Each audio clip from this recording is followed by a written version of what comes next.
What's up, you awesome people? I'm your host, the most, Michael Benitez. Welcome back to the Michael Benitez YouTube channel. Today, we're kicking off something new and something that I hope will become a quite favorite on this channel. Today, we are starting a new series. Yes, it's a Thomas and Friends series. I wanted to start I want to get some Thomas and Friends content on this channel for like a while now, and so this is how I'm gonna start off with this new series. Welcome to Thomas and Friends Commentaries, or T&F Commentaries. I'll guide you through each and every single Thomas and Friends episode out there, and I'll tell you all about the nicks and crannies of these episodes, including the characters and the overall story's opinion. We will take a look of how Thomas got his own branch line, how Gordon was able to pull his train up a hill, how Henry got scared of rain and had to hide in a tunnel, and even more. I'll be guiding through each and every single season of Thomas and Friends. First off, we're kicking off with season 1. We got 23 seasons. Let's not end this and continue. Hopefully I'm gonna upload 2 episodes per week, so stay tuned for more. We're kicking off our series with the first ever episode of the legendary show that would come to known as Thomas and Friends. Thomas and Gordon. Thomas is a tank engine who lives at a big station on the island of Sodor. He's a cheeky little engine with 6 small wheels, a short stumpy funnel, a short stumpy boiler, and a short stumpy dome. Okay, so right off the bat, we're introduced to the island of Sodor, and one of its first engines on the railway was none other than Thomas the Tank Engine. Who is Thomas? Thomas is a blue London, Brighton, and South Coast Railway E2 class tank engine built in 1913. It is not implied of what year he came to Sodor, but everyone keeps saying it was during 1915. So, and right off the bat, I just have to say what an amazing detail the creators made into making Thomas. He looks absolutely wonderful in these first shots of him in the first ever episode. And I'm gonna point this out. Really, I didn't realize this before when I was much younger. But Thomas always seems a bit shorter when he's like seen like in the first shot. But in this first shot, he's like longer. I don't know why I think of that. It's just that I always thought he was longer than he actually was, and he seems shorter in different shots. But oh well, let's continue.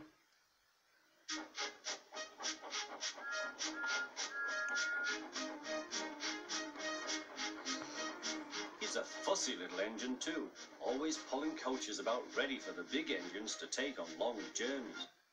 Okay, and now we know some more information about Thomas's railway. His railway runs to Knapford Station. Well, it wasn't named in this, but it'll be named later on as Knapford Station. Now, as we just saw, Thomas is shunting coaches and cars with the other engines of the other railways.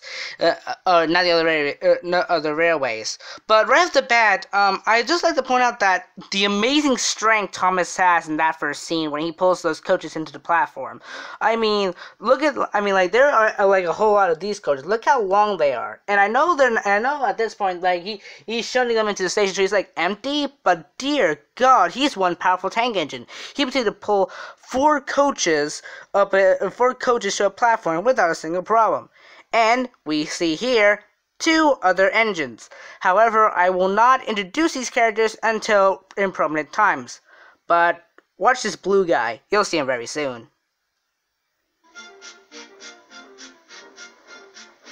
When trains come in, he pulls the empty coaches away so that the big engines can go and rest. Okay, so another thing about Thomas here. Thomas is basically acting like the guy who has to do everything for everyone else. He shunts the coaches and cars with the big engines, and then when they come in, he takes them away so they can go and rest. This may sound like slavery to you guys of how Thomas is being used to shunt coaches and cars with the bigger engines, but back then it was like that. The smaller locomotives had to shunt the bigger engines for these kind of trains. And just like Thomas, the E2 was specifically designed to do this sort of job. But hey, let's continue on.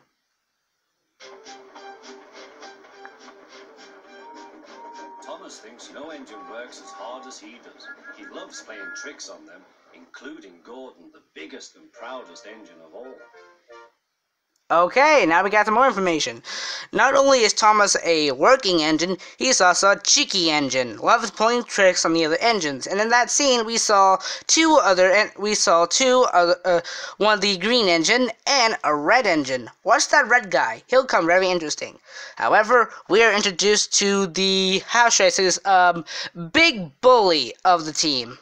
Gordon. He is an LNER, or London and North Coast North Railway, Class A0. The A0, if it was actually real, was actually a locomotive built for the LNER, one of the most famous railways in the world. And even though the LNER didn't build a specific kind of locomotive named the A0, Gordon is basically based off an LNER A1 and A3, but he's actually a quote-unquote A0 prototype for the class of the A1 and A3. So let's continue. To tease Gordon with his whistle. Wake up, lazy bones, why don't you work hard like me? Okay, so one of the engines that Thomas likes to play tricks on is Gordon. And another thing that I like to point out is that the Gordon and Thomas relationship would go a long way in this upcoming series. However, I love the backdrop they use at the end of that scene. Like, you can see the two cranes. I don't know where the two cranes are from. However, they're not seen ever again in this first appearance. So let's continue.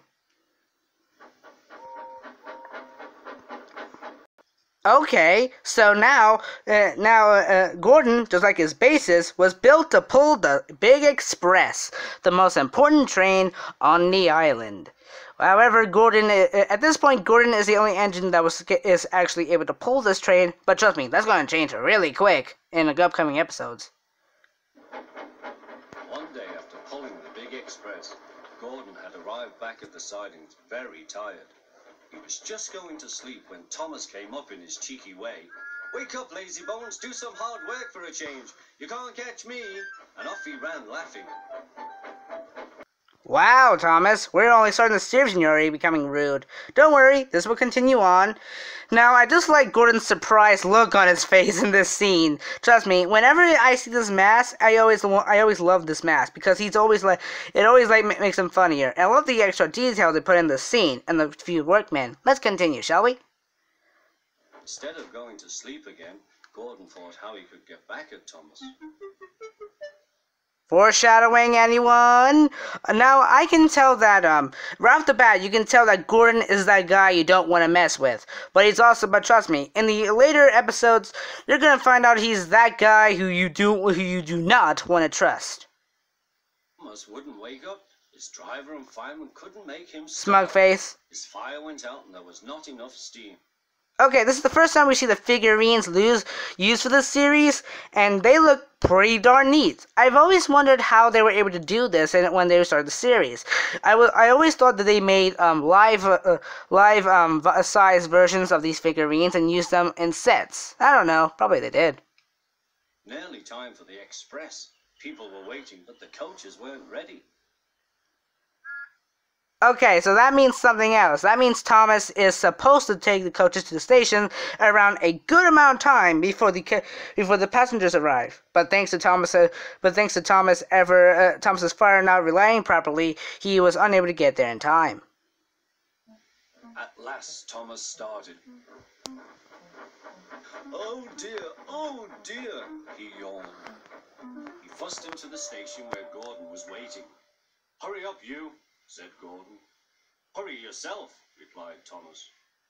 Okay, we're starting to get a more big brother little brother relationship between Thomas and Gordon here. I mean, Gordon's the big bully and Thomas is the little guy. I can understand that pretty much. Gordon's a bit bossy in this first episode, but that's gonna change in this episode at least. Engine began making his plan to teach Thomas a lesson for teasing him. Almost before the coaches had stopped moving, Gordon reversed quickly and was coupled to the train. Oh boy. Get in quickly, please, he whistled. And this won't be the first time Gordon is in this quote-unquote scheming kind of way. This will happen a lot in the series. And in the first episode, it's easier to tell what's going to happen next.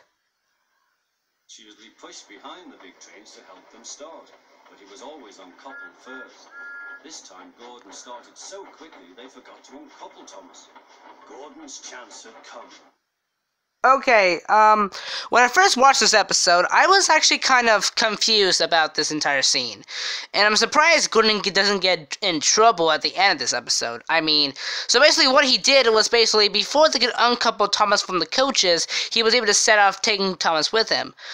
I kind of think this is against the law to take a tank engine on Sodor out, because the tank engine is supposed to be back at the station. At this point, I think Gordon is basically breaking the laws of Sodor. Hey, that's my opinion. Nice theme for Gordon here. Come on, Puff Gordon to the coaches. The train went faster and faster. Too fast for Thomas. He wanted to stop, but he couldn't. Peep, peep, stop, stop. Okay, so we get to see more of the sets that we're gonna see in this first season. Trust me, in the first season, the sets are just like small and only used in specific scenes.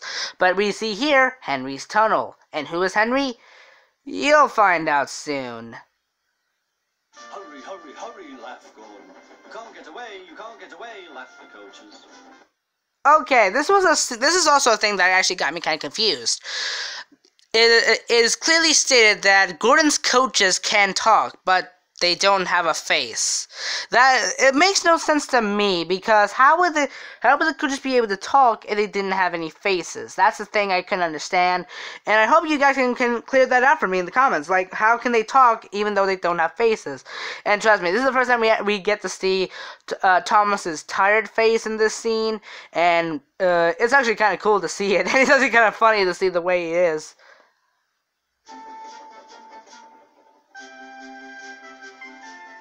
Thomas was going faster than he had ever gone before. He was out of breath and his wheels hurt him, but he had to go on. This is elegant. I'll never be the same again, he thought sadly. My wheels will be quite worn out. Okay, right off the bat, what a beautiful set they were able to make for the viaduct. The viaduct is one of the most coolest spots to see on the island of Sodor in this first episode. And in this scene, Gordon seems a bit of scheming. He's in his scheming ways. But trust me, everyone, he's going to become even more scheming in these later episodes.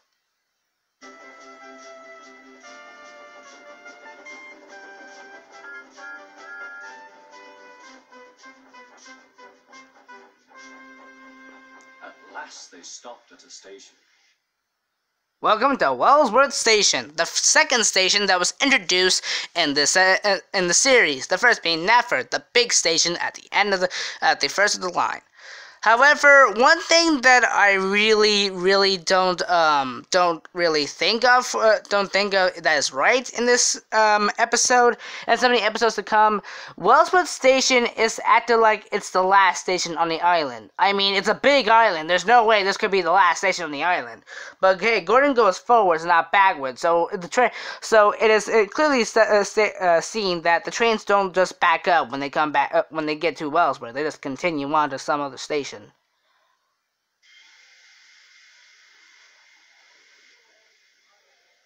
Thomas was uncoupled, and he felt. Well, in this scene, Thomas feels very exhausted, and through the overall scene, Gordon's theme was used perfectly in these couple of scenes when he was giving Thomas a ride, I should say. And the fact that they used some kind of, I don't know what they used to put Thomas that made him sound tired, but it was actually pretty cool. It's like they put like some kind of cold blue thing on his face mask to make it look like he was tired. And trust me, everyone, listen to this turntable theme. It is really catchy. He got exhausted.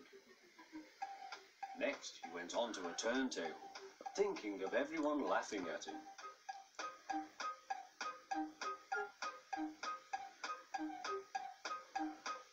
And then he ran onto a siding out of the way.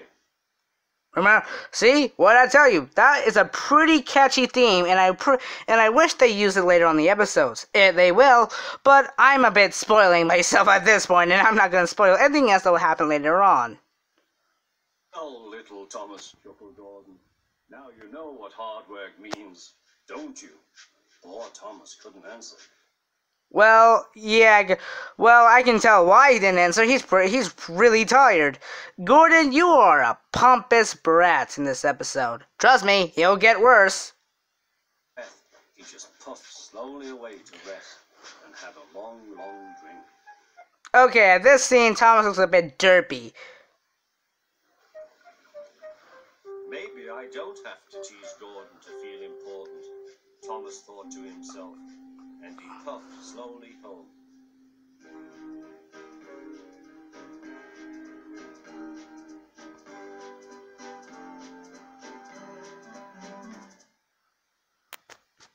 Alright everyone, that was the first ever episode of Thomas and Friends. We are kicking off this series, and trust me, it was a good way to start this series out with that first episode with Thomas and Gordon. Throughout the whole episode, Thomas is a bit cheeky in some kind of way, and Gordon, he's the big spoiled brat. But I can kind of get Thomas was having it coming to him. And the lesson here in this episode is, don't be mean or you're gonna get hit back. Because whenever you get mean at someone, it comes back to bite you in the butt, I should say. And then some things might happen. Like in this case, Gordon took Thomas out for a ride he wasn't expecting. So, what do you guys think of this first episode of Thomas and Friends? Who was your favorite character? Now I know there were around 2 other characters that were introduced in this first episode, the Green Engine and the Red Engine. However, I will not reveal their names until we actually get to their debut episodes. Debut? Well, I'm just going to say debut in my terms being the episode that they were actually focused on. So, thank you guys for enjoying this first ever episode of T&F Commentaries. I am Mike Benitez, and we're kicking off this series. And don't you forget, folks, I will look through every single Thomas and Friends episode out there, and every single season. Trust me, we're gonna get to some crazy stuff. Wait until we get to season 5. That's when things really take a turn. Thank you guys for enjoying this video, and thank you for watching the first ever episode of T&F Commentaries.